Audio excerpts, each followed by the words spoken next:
Holocaust Handbooks, the world's leading book series critically exploring what the powers that be don't want examined.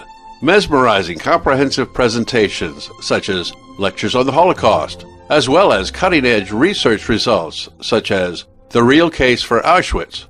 Read most of our books free of charge at holocausthandbooks.com, where you can also watch our riveting documentaries. All this high-quality content was made possible by viewers like you. Please consider making a donation to help us create more of this content. We cannot do it without you. Thank you. Hi everyone, Jim Rizoli here, Holocaust denier, extraordinaire, and proud of it. Well, I want to talk to you today a little bit about a website by Carolyn Yeager, and she is one that do podcasts and writings and things, and I've actually been on her show. She does a very nice job in talking to people about the topics that I talk about mainly, and that is dealing with the topic of the Holocaust. She wrote a book, just a small book.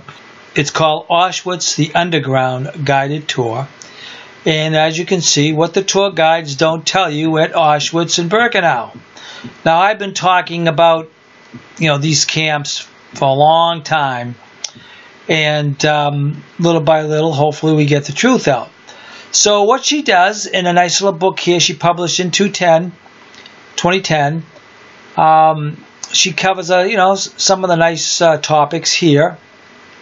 As you can see, the layout, there was a brothel, museum, kitchen, camp orchestra. I mean, it goes right down the list. You can see it right there. But all these things should be talked about, but as most people know, when you go to Auschwitz, you don't really see all these things. They don't show you all these things. So she talks about here in the introduction, I'm just going to kind of summarize it because like she says here in the book, it's too small to tell the whole story. But one thing we do know in this story is that when you go to Auschwitz, they're only going to show you what they want to show you. They're not going to show you everything. Okay? So they're going to show you what they feel is going to, brace up their Holocaust story. And anything else, don't worry about that. That doesn't, count. Doesn't mean anything to you. Just ignore it. And so anyway, that's why, she put this book together here. She wanted to show people the truth. Now, she gets into a little bit about the history of Auschwitz, and I'm not going to go too crazy into it, but Auschwitz was founded in 1270, and where we're concerned about it is when it started coming into World War II situation, okay? And so down here, right here, it talks about in 1939, it was annexed back into the Greater German Reich. So that is when Auschwitz started to be used as a camp for the Germans. And why was Auschwitz chosen as a place to put all these things? Remember, Auschwitz is made up of 3 camps, okay? You have Auschwitz I, then you have Birkenau, and then you have Auschwitz. Now, the reason why it was put where it was because of the accessibility to the rail lines. 44 train lines right here. Notice this. 44 train lines came into it. So it was an excellent place to be able to ship things all over Europe, people all over. And that's the whole purpose of Auschwitz being where it is. Now, in the beginning, 1919, Auschwitz was a garrison. Had 20 barracks. And they were small. There were 14 that were single story. Now, when the Germans took over in 1939, they added second stories, and then they built 8 new matching 2-story barracks. So they kind of expanded it quite a bit there. Now, in 1940, okay, this is when things really started to get going in Auschwitz. This is when it became a camp for the criminals, and they brought them over. and they started putting them in the camp, and Rudolf Hess was the first commandant of the camp. And as you can see, there's a picture of him right there. So Auschwitz functioned as a labor camp and as a transit camp too. And it was, like I said, in the middle of everywhere, so people could be sent here and there. And they worked in the factories. There was a big factory in Monowitz. IG Farben company owned it, and it was really a big operation there. And so that's where they put to work the people that were in the camp. And in the camp, as you can see here, there was carpenters, electricians, bookmakers, tailors, inmates. Let's put it this way, okay? They had every single trade you can think of, because it was a camp that they claim housed 100,000 people at the top time that it had everybody there. And like any camp, they had things they had to do, and they had to work from a certain time. They worked from 7:30 to 12. They had a break for noon lunch. Then they worked from 12:30 to 5, and then on Saturdays they worked from 7:30 to 12. So it wasn't any worse than any place else in Germany, because in Germany these were the hours that people worked. And of course on Sunday people could go to church if they wanted to, and it was their day off, more or less, I suppose. Now here's, right here in this picture on the left, there's a typical barracks in Auschwitz, 2-story, and it was well maintained. And if you go there now, you'll see that these buildings were well maintained. They had paved roads between them, and they had trees. So when people give you this crap about them, being a I call horror Disneyland camp, and a camp to destroy and kill people, no, that wasn't the case at all, because it wouldn't have looked like this, that's for sure. So now, as we get on to move here, the unofficial tour to the right here, and she talks about it starting at the administration building, and the camp had 19 delousing chambers that use Zyklon B. And this is where all the confusion comes in, because a lot of the people, they confused the fumigation buildings with homicidal gas buildings, and that's where the rumor started, obviously, to say that people were being gassed, and these buildings that were used as fumigation chambers. Granted, you could kill people in those fumigation chambers, but they were not used to do that. They were just used to kill the lice and kill anything that was on the clothes that came into the camp from the people wearing them. So that's pretty much it for the fumigation chambers, and we do know there was no homicidal gas chambers. And for people to, say that there were, they're just lying. Now, here's an interesting character right here I'm going to show you. It mentions a fellow named Dietlib Felderer. And he was a Swede who was fluent in Danish, Norwegian, German, French, and English. And he investigated the existing German camps in the 70s. And when he went there, he questioned the personnel, the directors, the guards. He interviewed local people. And he actually took a lot of photographs, and he had 30,000 slides. Okay, 30,000 slides that he had. Now, I was told that he actually ended up losing most of them, but I'm really not too sure about that. So you'd have to do more research. But he says he testified 4 days at the Ernest Zundel trial in 1988, during which 300 of those slides he took in the camps are shown in that trial. So he did use those slides to good use. All right, so here's a picture of the camp here, the layout of the camp. Then you have the administration building, number 2, and then you have the inside buildings of the people that resided in the barracks. So, and of course, you had all different types of things there. But you can look right here. When you look at this, let's see if I can get everything up there. Number 6 here is over here is where you come in, where they have the sign that everybody talks about, when you go into the camp. And, of course, they want you to think that this camp was a bad camp and people were killed there. But Arbeit macht frei gate is there, which actually basically meant work will make you free, and people were let free from that camp. They worked there, for so much of a time, and if they were good, the inmates, they were let free. So why would anybody think that this was a camp that was killing people when they actually let people go? In fact, people from the outside came and went in this camp also. So again, think about it. Does it make sense that this camp would be killing people in the millions, all right, and have yet people coming and going and nobody saying anything about this camp, being an extermination camp? It makes no sense. It makes no sense at all to see that would be like that at all. So anyway, those are the buildings. I'm not going to get into every little building there, but you can see the layout of the camp there. The biggest places there, as you can see, the kitchen, all right, number 12, this building here was the kitchen. And that was one of probably the biggest buildings in the camp, and you would think it would be because it has to feed all the people there. And it had 13 coal-fired stoves.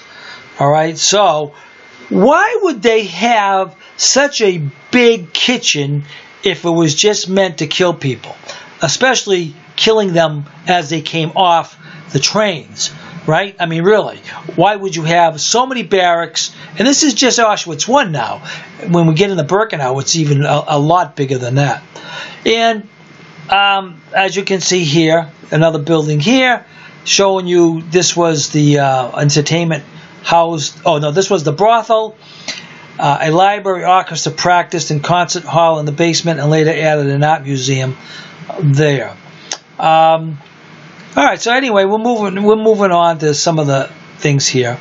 Here's again this picture on the right, the unidentified kitchen from the front there, and on the left here is the kitchen just inside the gate. So when you come in the gate, look how big this kitchen is. I mean, this was huge.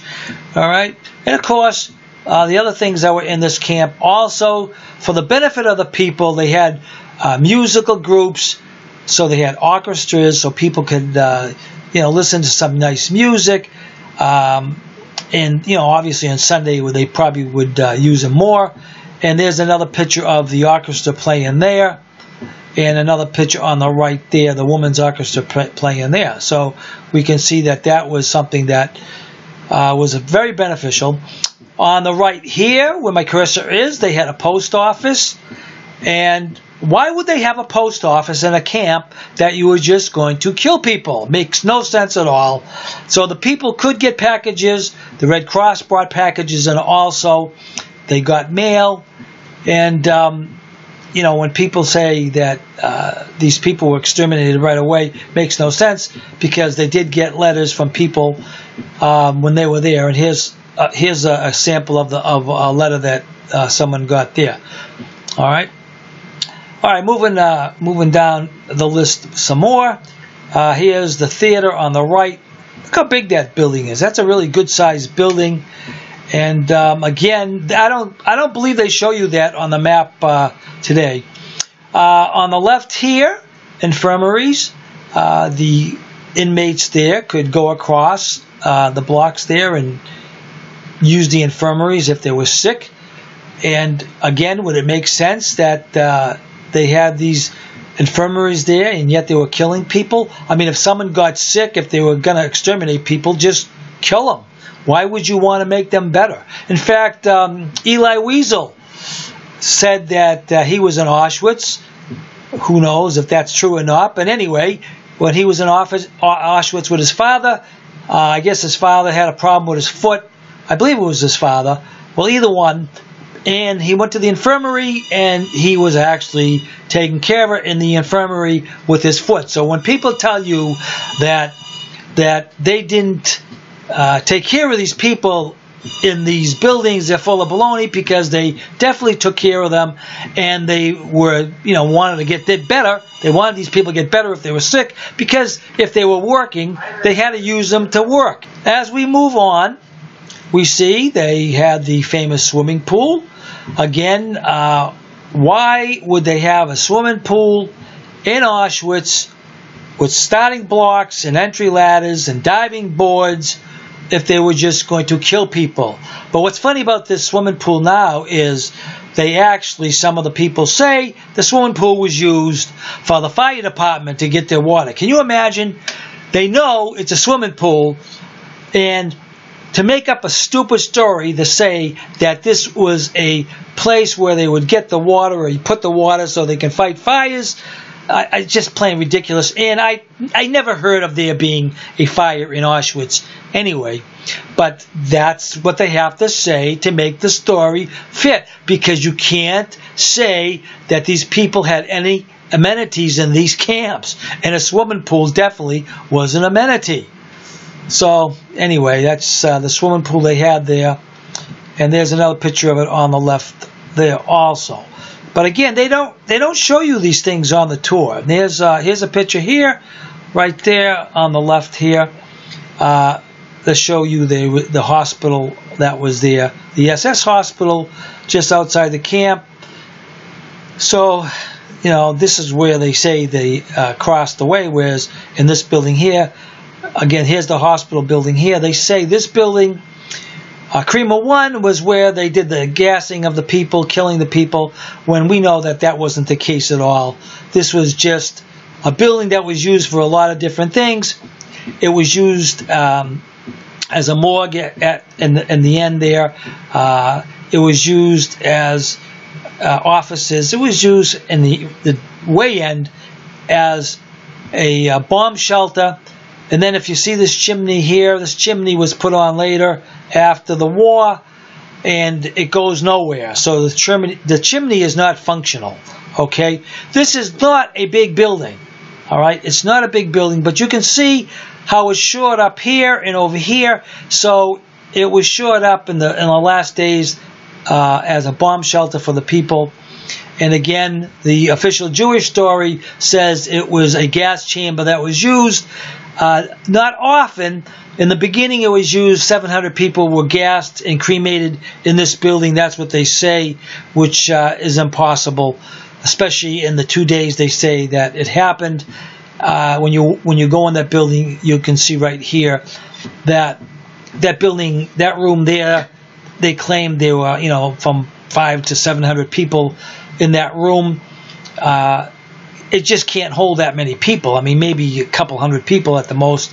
And then right here, there's a big door that, according to Grandma Rudolph, he indicates on one of the plans that this was a swinging door here. And it wouldn't make sense, because if this was used as a morgue, and you would have a swinging door going both ways, if you had a gurney to bring the person or the bodies in and out, having a swinging door would definitely be easy to come through. But in that other room was where the crematoria were, and obviously that's where they cremated the bodies, which, you know, is logical because it was a crematoria. All right. Again, here's the picture of the chimney that doesn't go anywhere. It's not attached to the building at all. Okay, and that was put up later just to show people like there was something going on there, but there was nothing going on there at all. Okay, let's get back to the picture here. Here's a picture of the it says here, right, the 2 ovens in the current building were built by the Soviets in 1947, have never been used. I believe in the original documents, they claim there were 6 crematoria, in other words, 3 of 2 apiece, 6 crematoria in those buildings. But anyway, when they rebuilt the building later in 1947, they only put 2 back in. Here is a workshop in Auschwitz where the woman sewed military uniforms. Look, that's a big, huge room. And again, you had a lot of people working here, and they were doing jobs to help the Germans in their war effort. And of course, no one's probably going to talk to you about that on the tour, right? They're not going to show you that the women were working in all these positions in the camp, because they want you to think they were all executed. Okay, here's the Birkenau layout here now, and up here on the top right was actually the fumigation. They call it the sauna, but this was the hygiene building, and they had ovens there to disinfect the clothing. And again, you don't see this on the tour. And in this building, they use steam to disinfect the clothing, and you know, that was probably the main thing they used. But they're not showing this building in the tour, which I find interesting. Here, this little picture here is a steam delousing chamber here.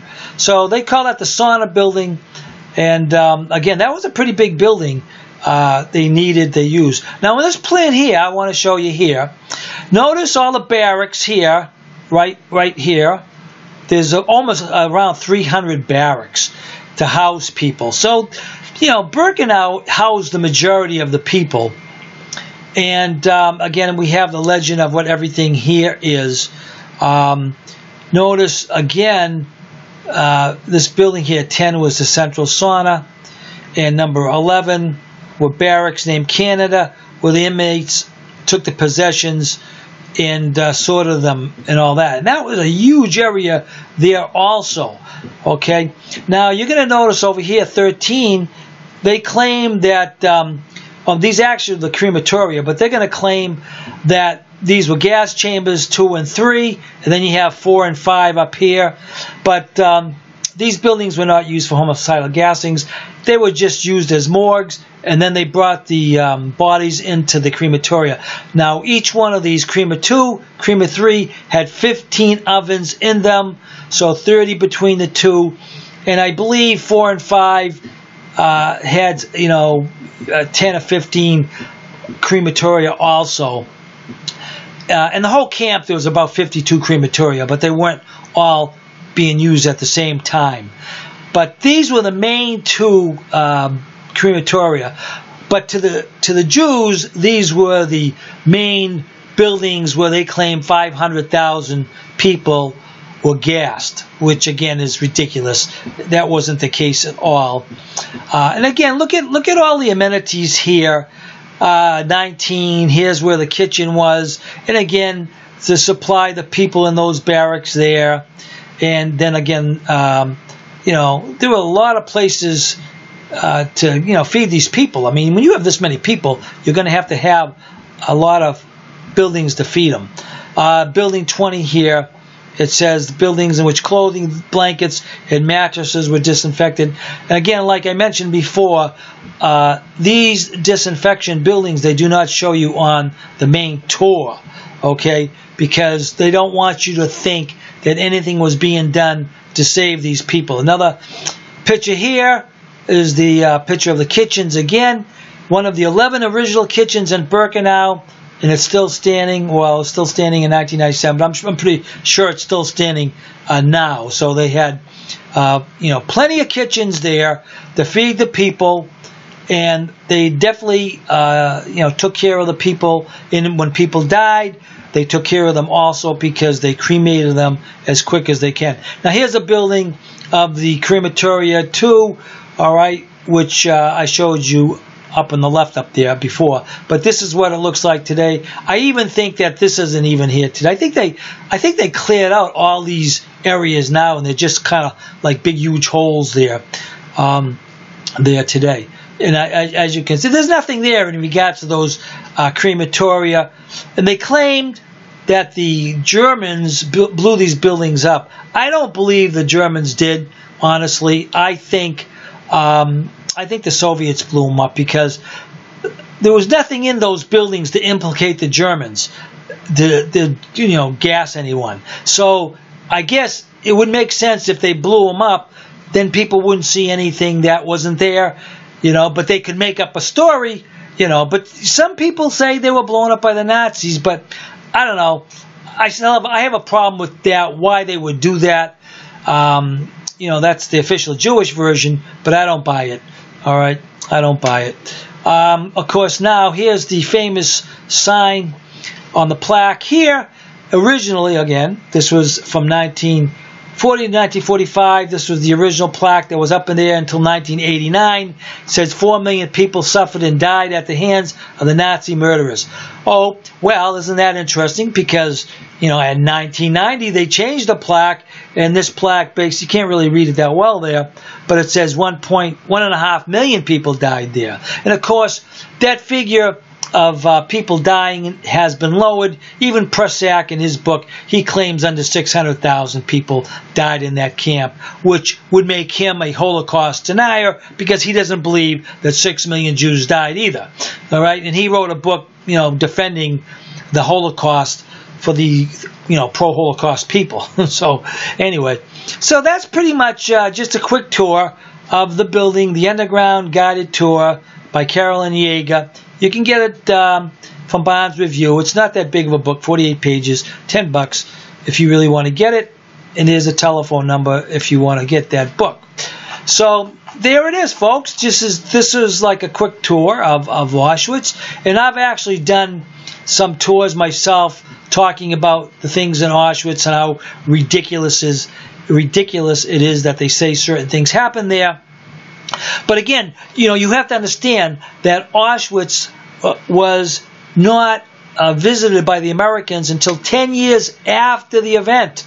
So the Soviets had plenty of time to work the Holocaust story to make it what they wanted people to believe, and they wanted people to believe that people were homicidally killed in that building or those buildings there in those 3 camps, which it's a lie. It's not true at all. And I wish we could sit down and debate people about the topic, but they will not allow us to debate it, because if we get in a debate with these pro-Holocaust people, you better believe they're going to be embarrassed when we show them, like what was in Carolyn Yeager's book here, and show them other things that definitely implicate the Soviets of making something out of nothing. Okay, and that's exactly what they do. And I call the camp Auschwitz the horror Disneyland camp, because today if you go there, it's like a Disneyland. You have to pay money to get in. You have to pay for this, pay for that. You take the buses there. You can stay in hotels near there. They've actually made it like a Disneyland. So it's a horror Disneyland camp, which is absolutely insane. Why would anybody in their right mind have a camp to promote death? Well, the reason is because the Jews have to keep the story going so that they can do all their dirty work in the world, especially in Israel, to the Palestinians, and all the other things that they do to try to stop free speech and to try to make it like they're the most important people in the world and nobody else cares. All right, we don't care about anybody else. We just care about the Jews. So the Chosenites have gotten their horror Disneyland, and they have fooled millions of people, multi-millions of people who go there, who have seen that camp, and they've actually convinced them that this was a very bad place to be. It was a death camp, which it's just the opposite. It was actually a camp that saved a lot of the Jews. If they weren't in this camp or these camps, they probably would have died on the outside. And when we think about all the Jews that survived, millions of them survived to collect reparations, so they can say what they want. But again, not as many Jews died in these camps. And other videos I've already mentioned, probably well under 500,000 people died in the camps, and half of them might have been Jews. And that's a conservative figure, okay? I mean, it's probably high, actually, all right? So in Auschwitz alone, there was only about 70,000 people or thereabouts that died in that camp alone. So when you add up all the other camps, Treblinka and Belzec and Sobibor and all these other camps, again, like I mentioned, there weren't more than 500,000 people who died in all the camps, and half of them were Jews. And yet today, this whole camp system and the whole Holocaust story is all about them, okay? Because there were other people in these camps. It's only the Jews that tell the story, with them being the main characters, I should say. So anyway, well, folks, I want to thank you for listening, and I hope you can do some more research on the topic. I'm not telling you what to believe, but if you do the research, you will see that the Holocaust is the biggest scam that ever came down the pike. And millions of people are being lied to every day about it. And not only that, but people like myself in my videos are being banned in over 20 countries, 24 countries probably by now. And in those countries, you cannot talk about the topic like I am. You will go to jail or be heavily fined. So what does that tell you about free speech?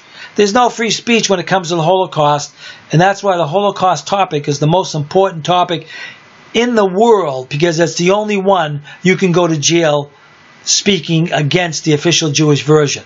Unbelievable, isn't it, to see that the Jews have that much power, they can fool so many people with this lie, and yet millions of people believe it. But people like myself and people that are writing books and people that are speaking out are trying to get the message out, and we hope that you can spread these videos to those you know, and hopefully they will learn the truth.